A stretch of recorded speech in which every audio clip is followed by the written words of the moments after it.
Buenas tardes a todos nuestros oyentes de Bacata Estéreo.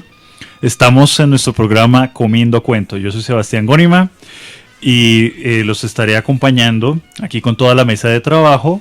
Le damos la bienvenida. ¿Qué tal? ¿Cómo vamos, Anderson?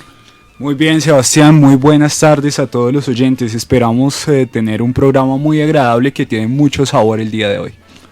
Gracias, Anderson, por estar con nosotros. Y tenemos a nuestra literata favorita, Vicky. ¿Qué tal, Sebastián? ¿Cómo estás? Buenas tardes a todos nuestros oyentes. Hoy, como dice muy bien Anderson, tenemos un programa lleno de sabor. Ahí sí, le hace todo el honor a Comiendo Cuento. ¿Y por qué tanto sabor? ¿De qué vamos a hablar hoy? Que estamos todos tan contentos. Bueno, es que tiene mucho ritmo porque vamos hoy a hablar de literatura afrocolombiana. Vamos a hablar de cómo esta literatura está totalmente llena de música, de olores, de sabores y de ritmo por todos los lados. Y de ritmo por todos los lados, sí.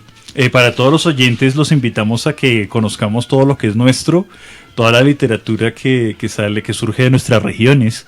Y pues hoy vamos a hablar de un especial, tendremos más programas para hablar aún sobre sobre otras regiones y también sobre otros géneros y tipos de literatura que hemos desarrollado acá en nuestro país. Bueno, vamos a iniciar históricamente.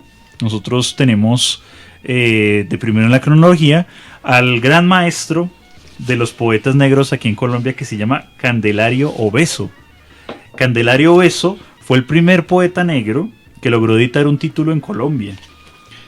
Ustedes se imaginan ese logro por allá en el siglo XIX. Candelario nació el 12 de enero de 1849 y tuvo que vivir justo en el momento en que Colombia estaba pasando por esa transición de salir de la esclavitud.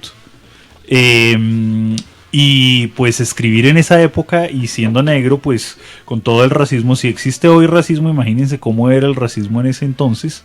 Había bastante discriminación y además discriminación legalizada y patrocinada por todos los organismos. Y pues Candelario logró surgir con mucho trabajo. Candelario pues fue hijo de un abogado, era un hijo natural del abogado Eugenio María Obeso y de una lavandera, la lavandera María de la Cruz Hernández.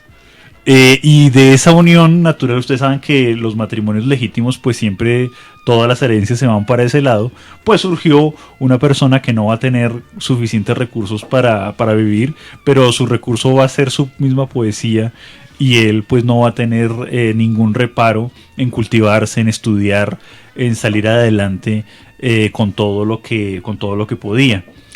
Candelario va a tener una ventaja y es que él nació en Monpós, que en el siglo XIX va a ser una de las primeras ciudades que, gracias a las ideas liberales, va a permitir que los negros estudien, porque eso no estaba permitido antes. Iba a estudiar en un colegio que se llama el Colegio Pinillos de Monpós. Allí obviamente pues empezaron los primeros estudiantes negros a aparecer y ellos lograron abrirse paso poco a poco frente a lo que estaba sucediendo afuera. Obviamente el siglo XIX fue un siglo muy, muy convulsionado y hubo guerras. El Colegio Pinillos fue cerrado en el 63 porque pues los liberales entre rojos y azules, que todavía sigue bastante ese tipo de luchas, sino que de otras formas en nuestro tiempo, rojos y azules no se dejaban en paz mutuamente. El colegio fue cerrado, entonces Candelario tuvo que buscar otras formas de surgir. Y es ahí que se ha convertido en un referente común. Él va a buscar suerte en otros lugares, en una tierra que en un principio era ajena para él, que es Bogotá. Entonces él va a venir acá y se va a formar una historia que él mismo pues va a describir cómo va a suceder. Voy a dejar que él mismo hable sobre eso. Voy a leer un pedacito de esa presentación suya de qué significó ese origen y esa lucha acá en Bogotá. Dice: nací humilde y soy fuerte. Nací en un clima ardiente y el sol de mi patria se concentró en mi pecho. En mi lucha terrible con el mundo me dediqué al estudio y me apegué a la gloria. Mi haraposo vestido me alejó de las gentes. La terrible miseria en que he vivido, mi triste desamparo, la cutis de mi raza y de mi clima, rico en tantas grandezas, trajeron sobre mí tremendos desengaños. Soy pobre y nada temo. Ahí vemos una presentación de Candelario Obeso, que llegó pues aquí a la capital en un momento en donde los liberales y las ideas liberales afortunadamente estaban predominando. Esto fue antes de la regeneración, antes de que, ahí sí es cierto, los azules se tomaran todo el poder, y había muchos liberales aquí en Bogotá que no tuvieron ningún reparo en aceptar a Candelario dentro de su círculo. Entre ellos pues estaba Antonio José Restrepo, estaba el mismo Murillo Toro, que Murillo Toro él fue mecenas de Candelario, que le ayudó en determinados momentos, y Candelario, con esta élite liberal que aceptaba su color de piel, logró participar en publicaciones, empezó a hacer sus pinitos en publicaciones en un diario que se llamaba El Rocío, y allí entonces se hizo parte de la intelectualidad colombiana de lo más alto que ustedes se puedan imaginar. Pero pues obviamente, como todavía ese asunto de que un negro escribiera era mal visto por muchos, es mucho después de su muerte que se va a empezar a hacer mucho eco de su literatura. Candelario, allí con todos sus compañeros, él pues va a vivir muchas cosas intensas. Va a conocer a los autores clásicos, él va a leer los autores clásicos junto con toda esa élite bogotana liberal, y va a empezar a escribir y a traducir. Candelario aprende francés, aprende inglés, y sin tener nada que envidiarle a cualquiera de sus compañeros blancos. Bueno, era un motivo, ¿no? También, ¿no? El que ellos estuvieran allí, y esa discriminación. Logra entonces hacer sus propios poemas, presentar algunos, y logra publicar un primer libro de poemas escrito por un negro aquí en Colombia, Cantares de mi tierra, que es una de las obras que está disponible a través de la biblioteca Luis Ángel Arango, que ustedes pueden ubicar mediante un PDF que está colgado allí. Los invito a que conozcan la obra de Candelario Obeso. Él, como tantos otros escritores muy importantes en el mundo, va a tener una vida muy azarosa emocional. Bueno, además de la pobreza que lo va a caracterizar, él se la pasaba enamorado. Entonces dice Antonio José Restrepo y el señor Juan de Dios Uribe, que escribieron una biografía muy interesante sobre Candelario, que Candelario se la pasaba enamorado y que tenían la extraña idea de que las mujeres se enamoraban de él. Y eso le causó bastantes problemas, pero también lo impulsaba a vivir, a sentir. Y entonces iba también a beber, a vivir la vida, ¿no?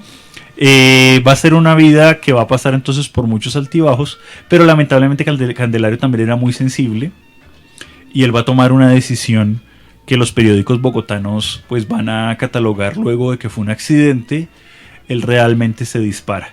A los 35 años de edad, Candelario Obeso, luego de escribir bastantes obras, algunas publicadas, algunas reconocidas por la élite bogotana, pero no nacional en ese momento, otras completamente desconocidas, va a morir. ¿Sabes por qué con un disparo.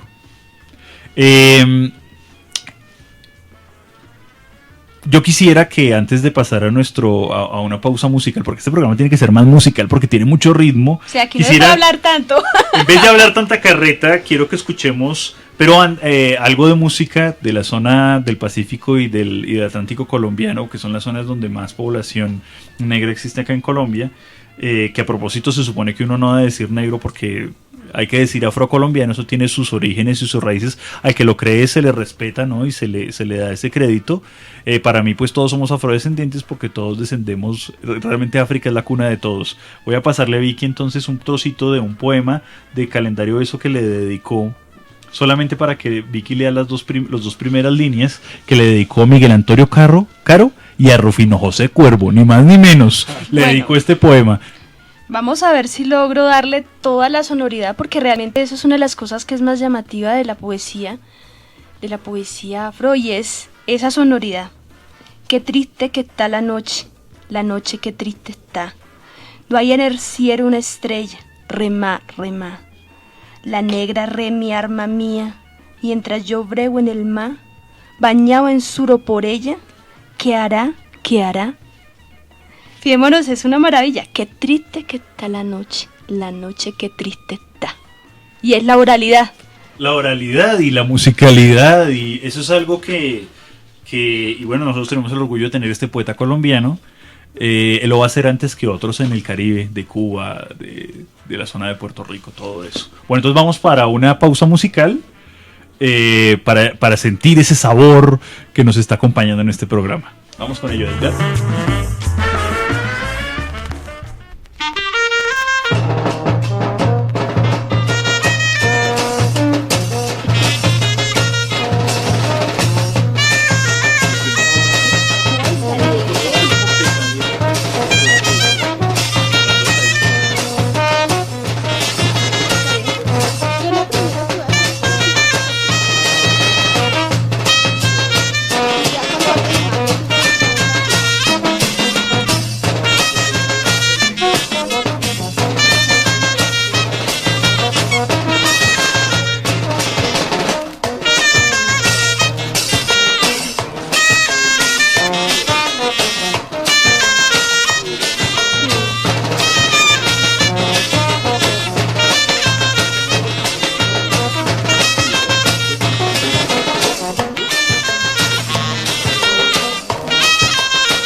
Volvemos entonces de nuestra pausa musical, ya empezamos a coger mucho más sabor y vamos a seguir hablando de nuestro tema de hoy, nuestros escritores afrocolombianos.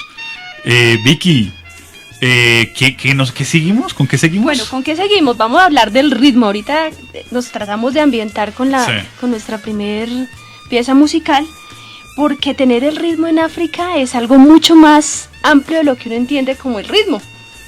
Y pues realmente si hablamos de rolos, pues el ritmo lo tenemos un poquito, los que son rolos, bueno, el ritmo está un poquito ahí como truncado. En África el ritmo está ligado a un principio de organizativo de la vida, tanto material como cultural. Si nosotros nos fijamos también en nuestra vida diaria, todas las cosas que hacemos tienen un ritmo. Hay un ritmo para caminar, hay un ritmo para correr, Hay un ritmo hasta cuando picamos la comida en las mesas, hay un ritmo a la mar. Fíjense esa belleza. Entonces, lo que hace mucha de esta literatura, lo que hace finalmente esta literatura afrocolombiana, y es captar esos ritmos del contar y del cantar, porque la literatura afrocolombiana no es solamente una literatura del contar, es también del cantar. Entonces vamos a encontrar que la música está conectada profundamente, no solamente, o sea, a veces con la construcción de los personajes, como solución de las cosas, pero ese cantar y contar es bastante complejo también por otro elemento que me parece a mí fundamental y que quiero señalar a través de un proverbio, que es un proverbio de Guinea Ecuatorial, que dice: acércate al fuego para que pueda ver lo que dices. Hay que acercarse al fuego para que uno pueda ver lo que el otro dice, porque no se cuenta solamente con la palabra, se cuenta con las manos, con la cadera, con los ojos, con los gestos. Es decir, el contar también lo atraviesa la piel. Y eso es una de las cosas que, pues nosotros generalmente, digamos, nosotros tenemos otros ritmos, y por eso digo yo que somos más bien ritmo tronco, pero nosotros sí vamos a encontrar eso en la literatura como un principio fundamental. Está ligado al tambor. Nosotros vamos a encontrar que el tambor cuenta cosas, el tambor comunica. Y nosotros vamos a encontrar incluso que la poesía afrocolombiana tiene unos elementos muy concretos y muy constantes, y el hecho mismo del tambor no solo lo vamos a encontrar en la poética del Caribe hispánico, sino también del no hispánico. El tambor es como ese canto, ese gemido, la cadencia. Y cuando uno lee, sobre todo en voz alta, muchos de los textos afrocolombianos, uno va a encontrar una cadencia que no encuentra, que es algo completamente original, que pertenece tanto a la cultura caribeña y que pertenece no solamente al habla hispánica, sino que ese ritmo particular se va a ver. Son los sonidos del viento, de la brisa, del mar. Es la oralidad que se hace poesía. Y nosotros vamos a encontrar que esto tiene mucho que ver con ciertos ritmos. Esos ritmos, ese ritmo es un pulso que lo da un tambor real o imaginario, ¿sí? Nosotros vamos a encontrar, hay una cosa que para los oyentes, que yo creo que todos lo hemos visto cuando uno lee un poema en voz alta, el poema tiene partes más altas y partes más bajitas. Qué triste que está la noche, qué triste está. Hay unas que se marcan más y otros que se marcan menos. Nosotros vamos a encontrar que hay un ritmo autóctono en esa poesía afro de las Américas, y es que está muy ligada a los tambores africanos, sobre todo al tambor yoruba.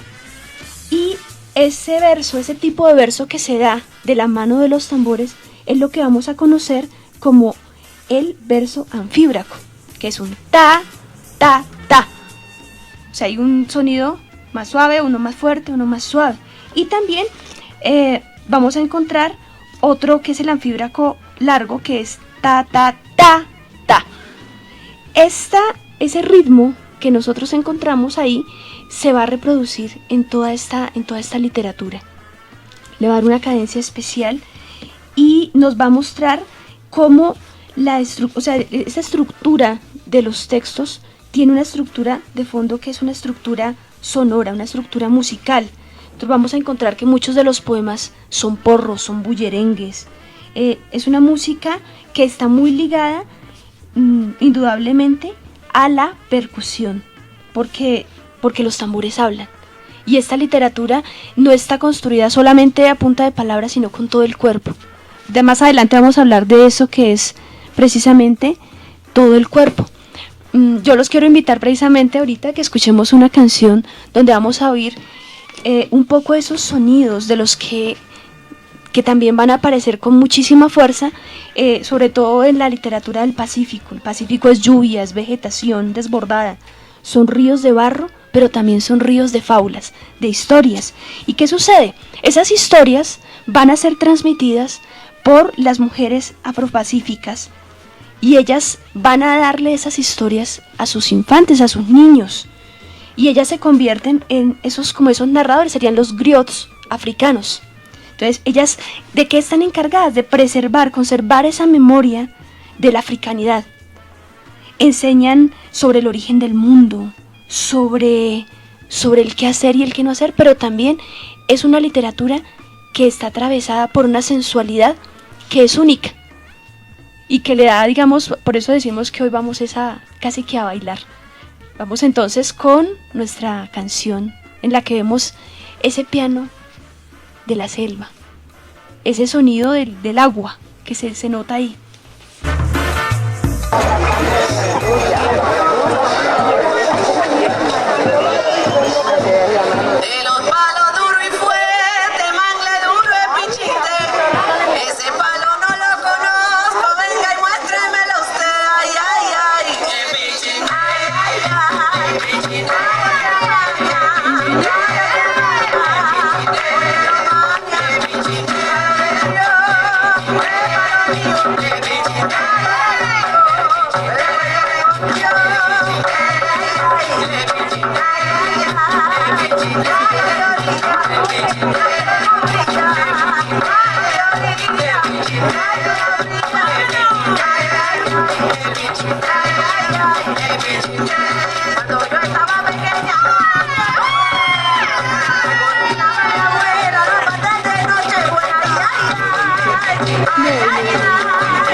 Si no alcanza el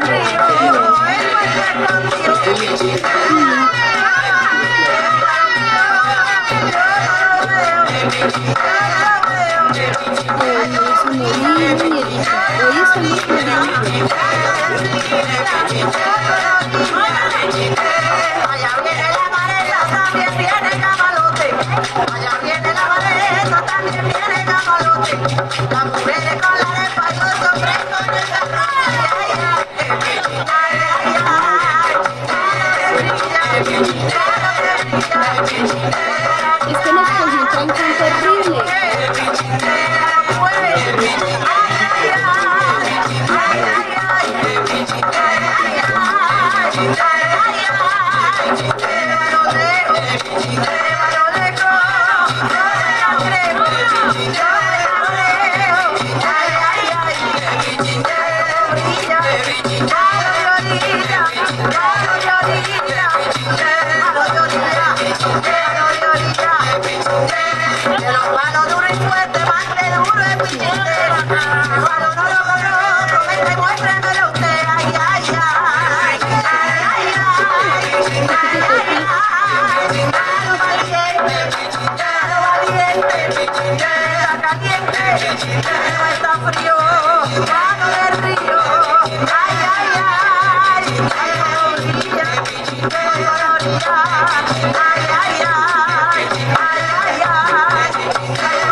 Bien, acabamos de escuchar el Pichindé para darle paso a Jorge Artel.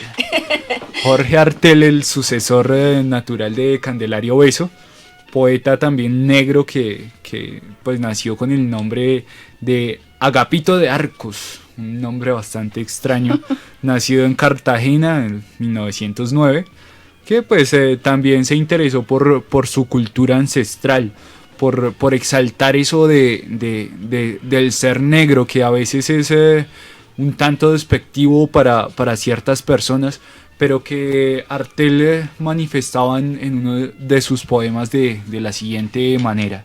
El poema se llama Negro soy. Negro soy desde hace muchos siglos, poeta de mi raza, heredé su dolor, y la emoción que digo ha de ser pura, en el bronco son del grito y el monorrítmico tambor. El hondo estremecido acento en que trisca la voz de los ancestros es mi voz.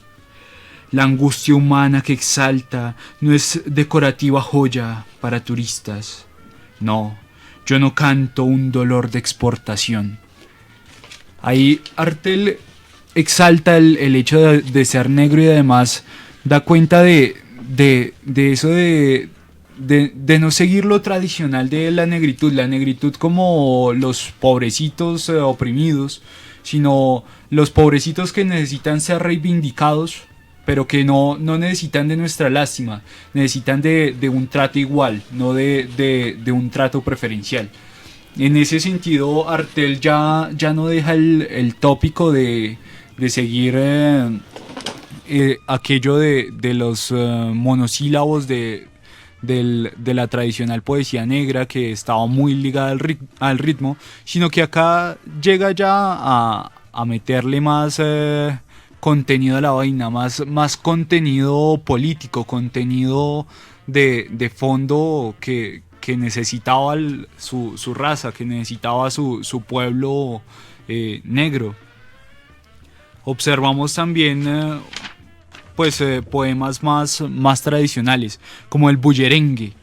El bullerengue que es: si yo fuera tambor, mi negra, sonara namás pa' ti, mi negra, pa' ti. Si maraca fuera yo, sonara solo pa' ti maraca y tambor, pa' ti mi negra, pa' ti. Quisiera volverme gaita y sonar namás que pa' ti solita, pa' ti mi negra, pa' ti. Y si fuera tamborito, currucutearía bajito, pero bien bajito, pa' que bailara pa' mí, mi negra, pa' mí namá mi negra, pa' mí. Un sonido que es bastante bonito y que además da cuenta de ese dialecto de la costa pacífica de nuestro país. Ese dialecto que en ocasiones podría ser poco agradable para ciertas personas, pero que a uno le suena bastante sonoro, que tiene un sabor inconfundible y que uno se dedica simplemente a disfrutar. Tiene el sonido aquel que nos hace falta a muchos de nosotros. Un sonido que pues ya quisiera tener sabor, yo. Sí. Sí, si uno escucha leído eso por un negro, eso suena distinto. Claro, es que es ese sabor que le falta a uno. Uno ya sí. quisiera tener ese sabor que tienen los negros. Pero bueno, ya volviendo a la biografía un poco de Artel, pues vemos que él fue un abogado de profesión, un abogado que fue graduado de una universidad acá en Bogotá, pero que nunca llegó a ejercer la abogacía en tribunales ni en ningún otro caso.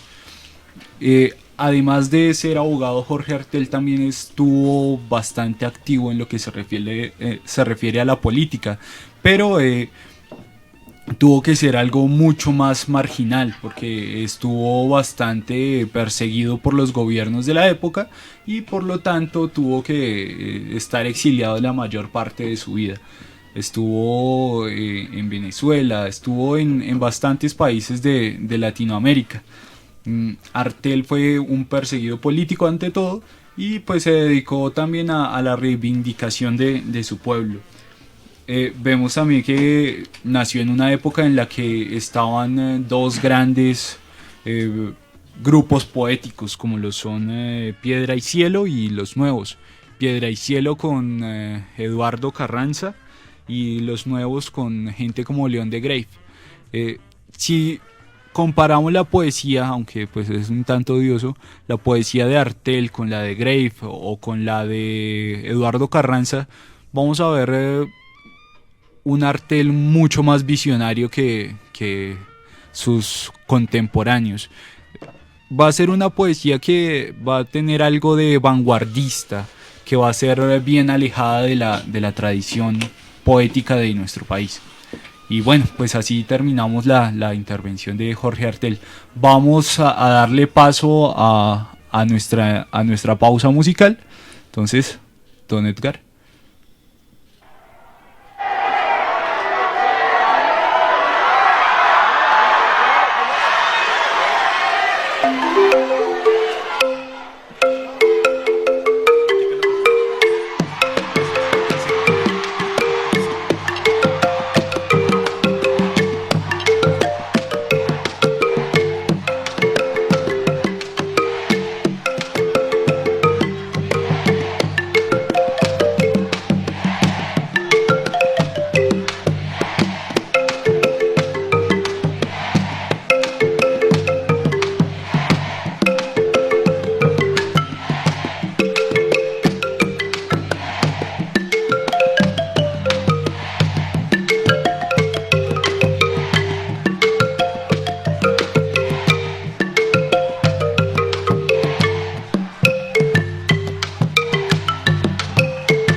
podido notar, escuchábamos una canción que se llama Kilele.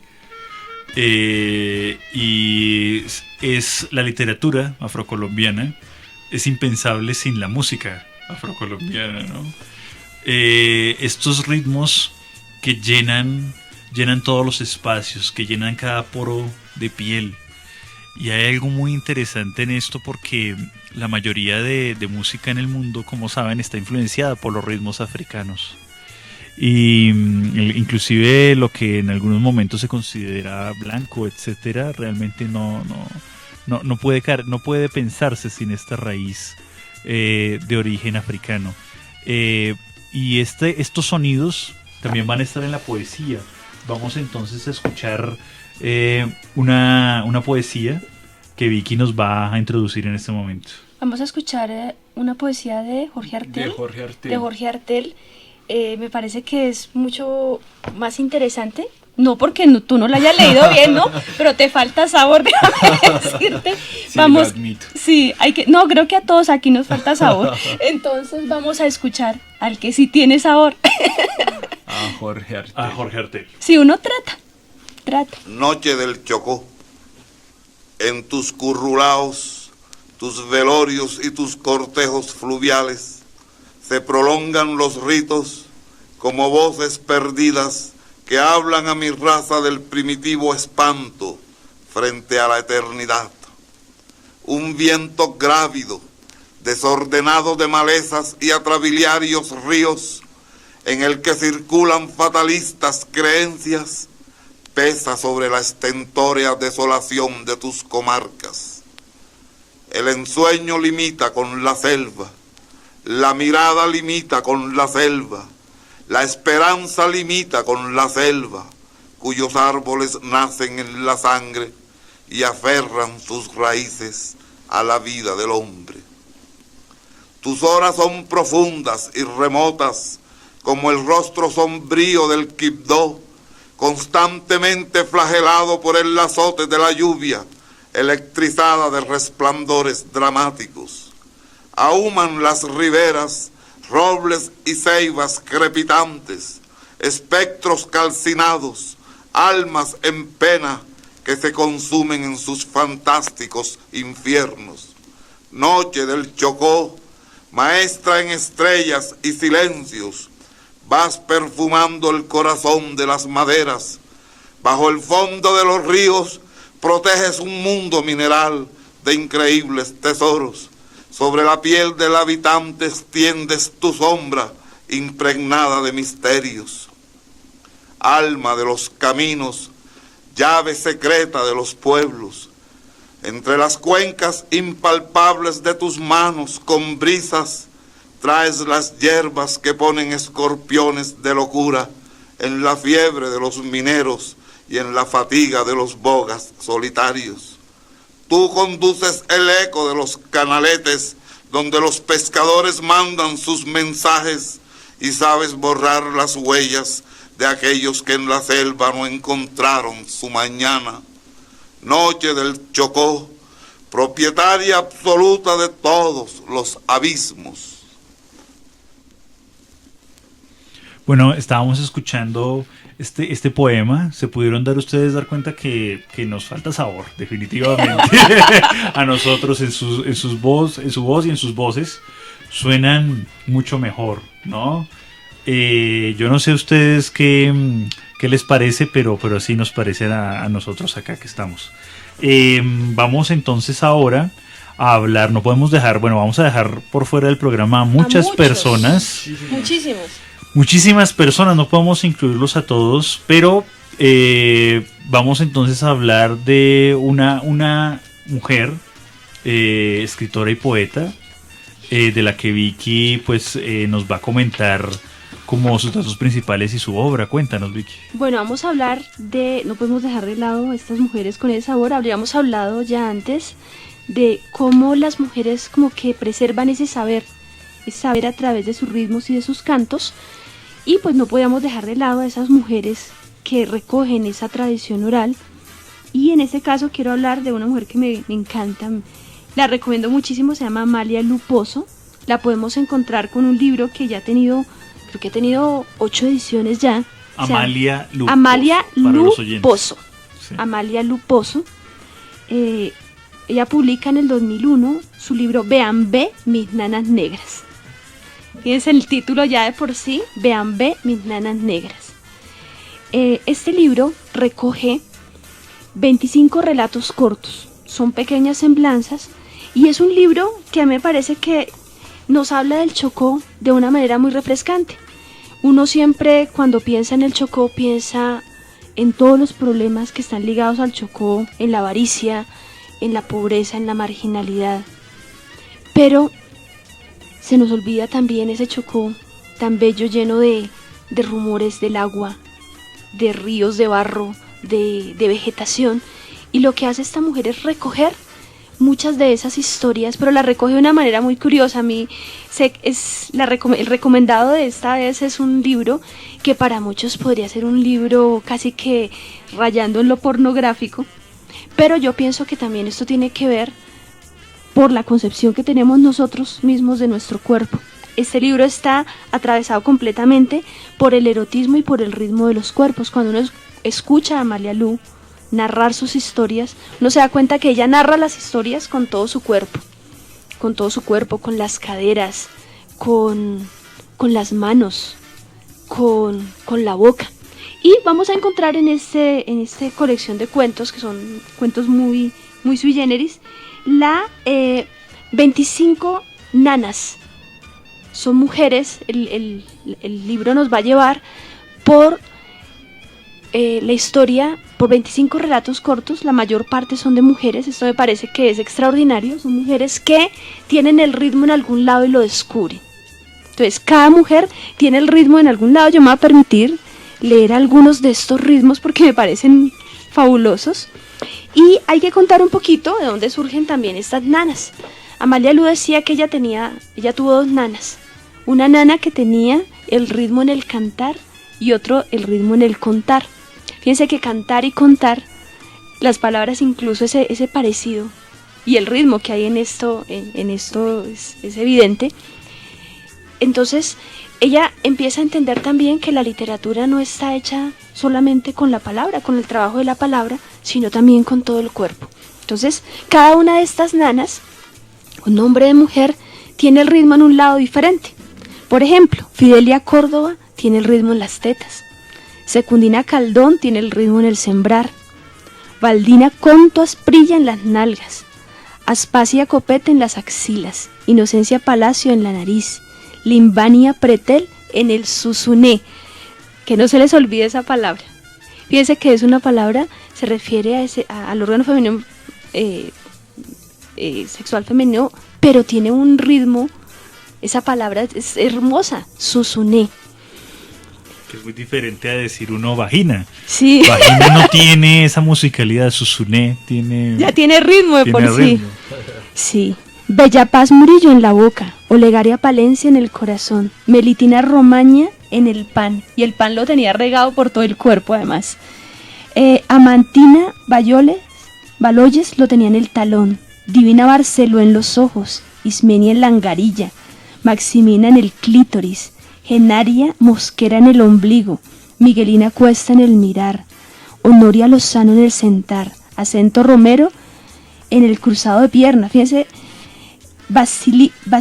Basilisa Balanta en la lengua, Estebana Rumié en la espalda, Geraldida Manyoma en las rodillas, Amira Ocoró entre las piernas.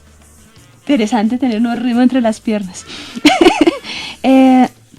Juana lo tenía en los hombros, Delfa en la voz contada, Jesucita Blandón en la voz cantada, Valentina en el pensar y Diosenila Chontó en el sentimiento.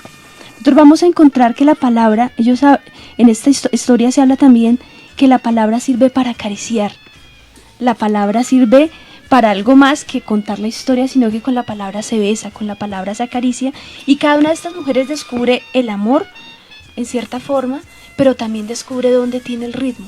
Es un libro totalmente desenfadado con la sensualidad, o sea, pues parece uno se siente un poquito escuchando a un Quevedo, porque tiene ese esa naturalidad, ese fluir, así como la música. También vamos a encontrar que el libro tiene otra cosa que lo hace muy, muy especial, y es que vamos a encontrar partituras de muchas de las canciones. Muchas de las canciones que nos han acompañado hoy son canciones que aparecen en Vean Ve Mis Nanas Negras, por ejemplo Quilele, Pichindé también va a aparecer ahí, y vamos a encontrar, por ejemplo, ciertas canciones que se van a tomar, por ejemplo la canción de Maquerule, que yo sé que para muchos es bastante conocida, y es una canción que si uno la escucha, pues uno le falta de verdad a veces como leer un poquito más allá, y es: póngale la mano al pan, Maquerule, póngale la mano al pan pa' que sude. Yo quiero contar una anécdota de esa canción. Cuando yo estaba en el colegio, el profesor de música nos la puso a aprender, y uno no le ponía, o sea, que póngale la mano al pan pa' que sude. La canción tiene toda la picardía del mundo, y uno cantaba así y uno decía, ¿pero qué? ¿Por qué un pan va a sudar? ¡Qué pereza! Y uno cantaba, y además que es la historia de un hombre que pone una panadería en Andagoya y se arruina fiando mogolla, y la mujer se le va con otro. Es una maravilla. Y aquí Amalia Luposo por ejemplo, esa es una de las historias que es como de las más llamativas. Bueno, hay muchas, realmente todas son extraordinarias, y nos habla de esa alegría del hacer las cosas, y cómo esas cosas, si uno las hace con ritmo, cambian. Porque al Señor no le crece el pan, el Señor de la historia, porque no lo baila, porque no lo goza, porque no lo canta.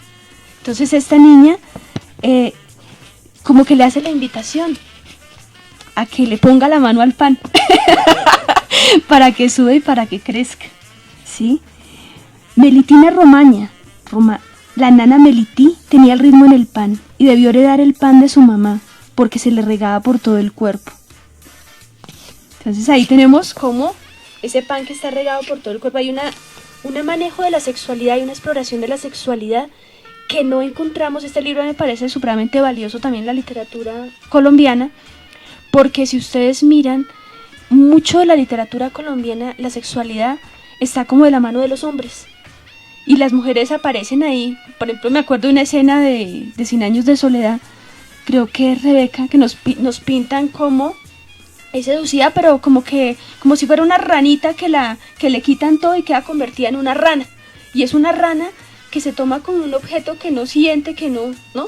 En cambio, estas mujeres que aparecen en estas historias como que son dueñas de su cuerpo y de su sensualidad, se descubren, y está llena de sensualidad, y digamos que en buena medida también está llena de música. Nosotros vamos a encontrar que estos textos, más que contarnos una historia como tal, nos hacen como semblanzas, como el protagonista nos lo van describiendo, y de la mano que nos describen cada uno de los protagonistas, nos dicen dónde obtiene su placer, dónde va a obtener su placer, y nos encontramos con muchas cosas que son muy propias, no solamente de la literatura afrocolombiana, sino en general de la literatura afro, como por ejemplo las marcas de la oralidad, ¿sí?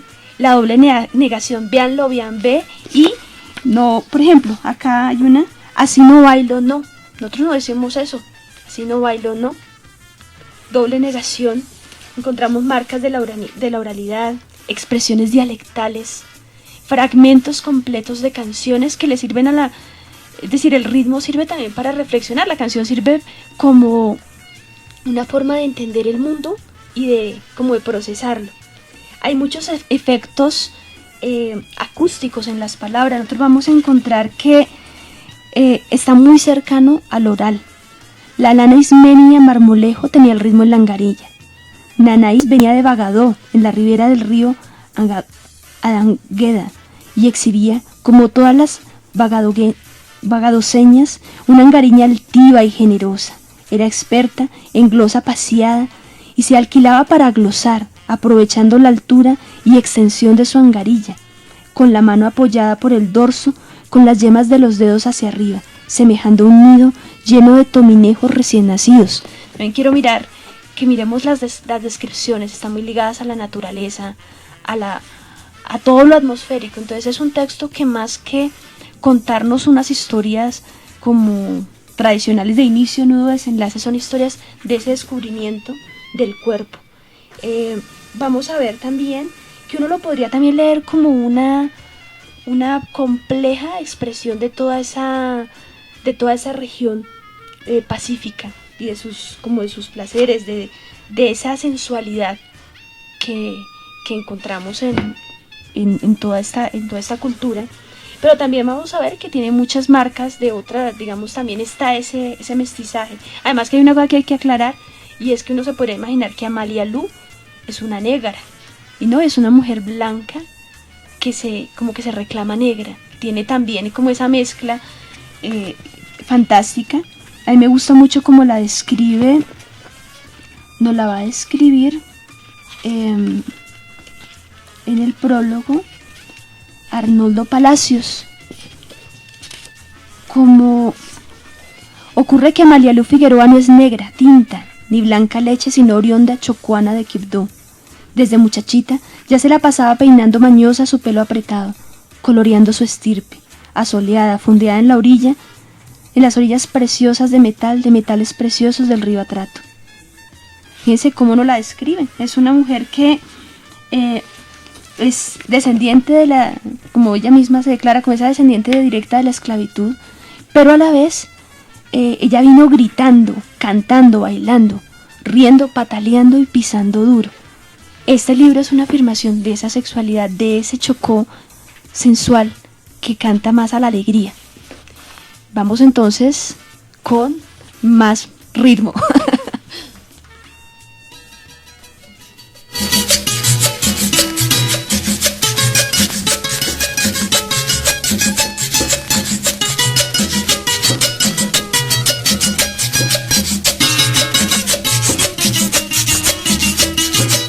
Tiene Alfonso Andrade en el otro lado su platana, en el río un galandro con 10 anzuelos para pescar. Una noche de esta cuando en el cielo la luna esté, cojo mi canoa y pa' el otro lado solo me iré. Cojo mi canoa y pa' el otro lado solo me iré. Ya cayó Simona, cayó Tomasa, cayó Saray, cayó Magdalena, cayó Epitacia, cayó Anaye. Ya cayó Felipa, cayó Lorenza, cayó Soledad, y te está poniendo a bola carnada, bien lo vean ver. Y te está poniendo a bola carnada, bien lo vean ver. ¿Qué estará pasando que ya no encuentro cómo dormir? Y ya tengo el pecho casi vacío de suspirar. Cuando algún recuerdo a mí me debiera hacer sonreír, me tiento los ojos y están mojados es de llorar. Me tiento los ojos y están mojados es de llorar. Ya cayó Simona, cayó Tomasa, cayó Saray, cayó Magdalena, cayó Epitacia, cayó Anaye. Ya cayó Felipa, cayó Lorenza, cayó Soledad, y te está poniendo a bola carnada, bien lo vean ver. Y te está poniendo a bola carnada, bien lo vean ver. ¡Yeah! Rey del río peligroso.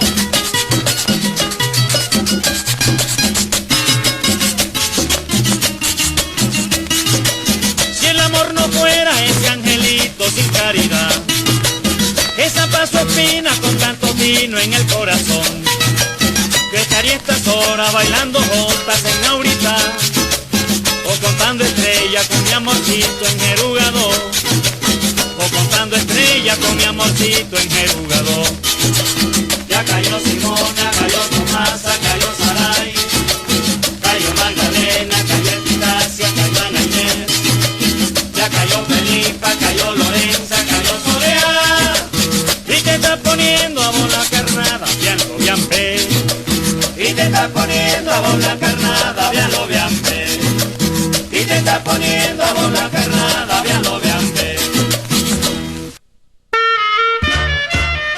Bueno, escuchábamos entonces a Bóveda y sus ballenazos con esta hermosa canción de folclore chocuano.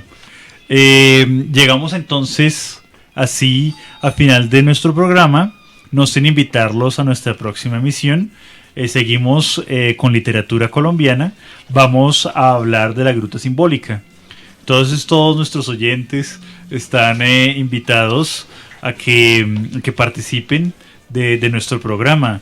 Vamos a tener posiblemente invitados especiales, etcétera. Estén muy pendientes de nuestra emisión. Vamos a despedir entonces una corta despedida, por favor, los miembros de la mesa. Bueno, hasta la próxima a los oyentes, para que vayan desempolvando sus libros de Julio Flores y vayan escuchando sus poemitas cantados por Julio Jaramillo y demás músicos que los inmortalizaron. Bien, hasta la próxima y con mucho ritmo y con mucho sabor. Sabor, sí, este programa tuvo mucho sabor. Vamos a procurar meter más música en nuestros programas. Entonces nos despedimos. Soy Sebastián Gónima. Somos del taller literario Voces del Majuí y este es el programa radial Comiendo Cuento. Comer cuento.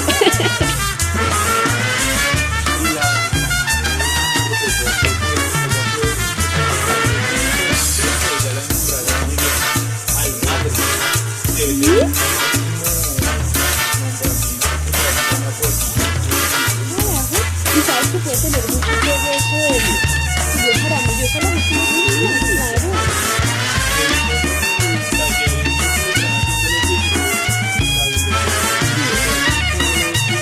Claro.